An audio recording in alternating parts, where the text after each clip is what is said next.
Most people don't really live. They survive. They wake up, follow the plan, nod along, and obey. They chase safety disguised as success. They go to schools they never chose, work jobs they don't care about, and build lives that aren't truly their own, all while convincing themselves that this is what being responsible looks like, that this is what growing up means. And slowly, silently, something inside begins to wither.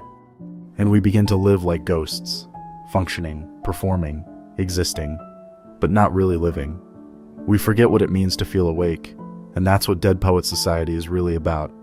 It's not just a film about poetry or school or a charismatic teacher. It's a film about us, about what happens when we let fear make our decisions, about how easy it is to fall in line and how hard it is to break free. When Mr. Keating walks into that rigid classroom at Welton Academy, he doesn't just bring unorthodox teaching methods. He brings disruption. He brings danger.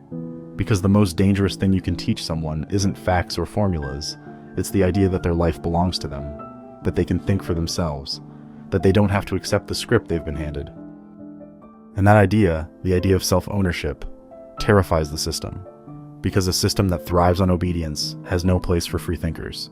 It needs quiet, compliant, dependable people. People who'll do what they're told. People who won't ask why. And when someone like Keating shows up, when someone reminds you that you have a choice, it threatens everything. But here's the part we don't like to admit. Most of us want the script. We want the certainty, the comfort, the illusion of control. We say we want freedom, but we're scared to death of what it really means. Because true freedom requires responsibility. It means you can't blame your parents or your teachers or society. It means the life you create, or waste, is on you. And that's a burden most people would rather avoid. And that's not just an opinion, the data reflects this too. A 2023 Gallup poll found that 60% of adults worldwide are emotionally disengaged from their jobs, and many cite lack of meaning as the main reason. Think about that. The majority of people are giving most of their waking hours to something that doesn't make them feel alive. And yet they stay. Why? Because it's safer. Because the idea of walking away, of starting over, is too terrifying. So they sit quietly and slowly die inside, one paycheck at a time. That's why Neil Perry's story hits so hard. He's not a rebel. He's not trying to destroy the system. He just wants to act in a play. That's all. Something harmless, something beautiful. But even that is too much, because his life was already planned out for him. And in that plan, there's no room for dreams, no room for art, no room for him. The tragedy of Neil isn't that he failed. It's that he never had a chance. He tried to live, and the world crushed him for it. And maybe that's what makes this film so haunting. It doesn't give us easy answers. It doesn't promise that chasing your passion will always lead to glory. Sometimes it leads to loneliness, to loss, to pain. Look at real-life stories like that of Chris McCandless, the man who abandoned a promising future to live freely in the Alaskan wilderness, only to die of starvation. Or Sylvia Plath, a brilliant poet who couldn't survive the weight of her own mind in a world that didn't know what to do with her honesty. Not every rebel wins. Some don't make it. But it also shows us what happens when we don't rebel, when we just comply, and that's a tragedy too. A quieter one, a slower one, but just as devastating. There's a line in the film that echoes like a warning. We don't read and write poetry because it's cute. We read and write poetry because we are members of the human race. Poetry in this film isn't just about rhymes or metaphors. It's about the raw, untamed parts of ourselves. The longing, the rage, the ecstasy and the terror. The things we're taught to hide. Poetry is rebellion. It's honesty. It's the voice inside you that doesn't care what anyone thinks. And when Keating tells the boys to rip out the introduction of their poetry textbook, he's not just making a statement about literature. He's making a statement about life. About how we've been taught to measure everything, to rank it, to analyze it to death, even things as sacred as beauty and love. We've been trained to strip the world of its soul just to make it manageable. But life isn't manageable. It's not supposed to be. It's messy. It's painful. It's unpredictable. And if you try to live it like a math equation, if you try to play it safe, you end up missing the whole thing. You end up trading magic for mediocrity. And maybe that's the most terrifying thing of all, the idea that you could live your entire life and never really experience it. That you could die with your best ideas still inside you.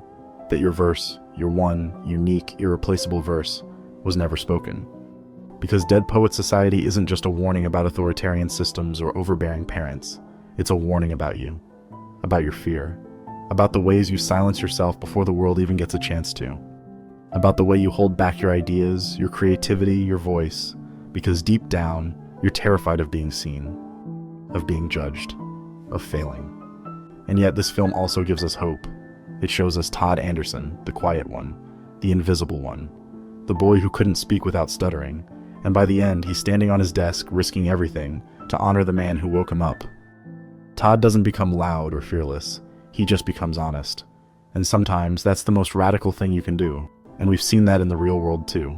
Take someone like Steve Jobs, a college dropout who refused to play by the rules, a guy who slept on friends' floors, dropped in on calligraphy classes for fun, and later created one of the most valuable companies in history.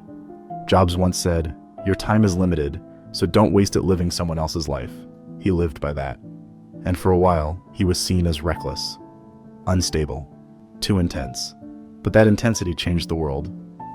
Or Malala Yousafzai, a girl who stood up against an oppressive education system and was nearly killed for it. Her voice shook the world. Not because she was the loudest, but because she refused to stay silent. Because rebellion doesn't always look like fire. Sometimes it looks like a whisper, a step forward, a word spoken, a poem read aloud for the first time. Rebellion is the decision to stop being who the world told you to be and start becoming who you already are. But don't get it twisted. The world will not applaud you for this. It will mock you, shame you, punish you. Because every person who breaks the pattern threatens the illusion. Every person who chooses art over achievement, truth over comfort, purpose over profit, becomes a crack in the wall. And the system doesn't like cracks, it likes silence. So we'll do everything it can to make you doubt yourself.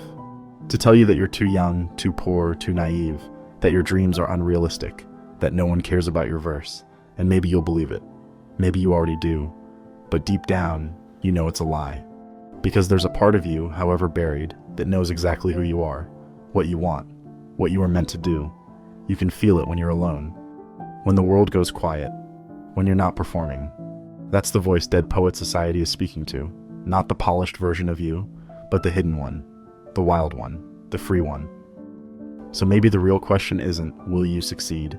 Maybe the question is, will you try? Will you dare to live before you die? Will you speak your verse, no matter how small, no matter how shaky, no matter who's listening? Because that's all you really have. This one life, this one shot. And if you don't seize it, if you don't carpe diem, no one else will do it for you. No one is coming to save you. Not your teachers, not your parents, not even Mr. Keating. But maybe, just maybe, you can save yourself. By remembering that the point of life isn't to follow orders, it's to write your own verse. To leave something behind that mattered, something that was yours. So, what will your verse be? Please hit that subscribe button if you liked the video and don't forget to share this.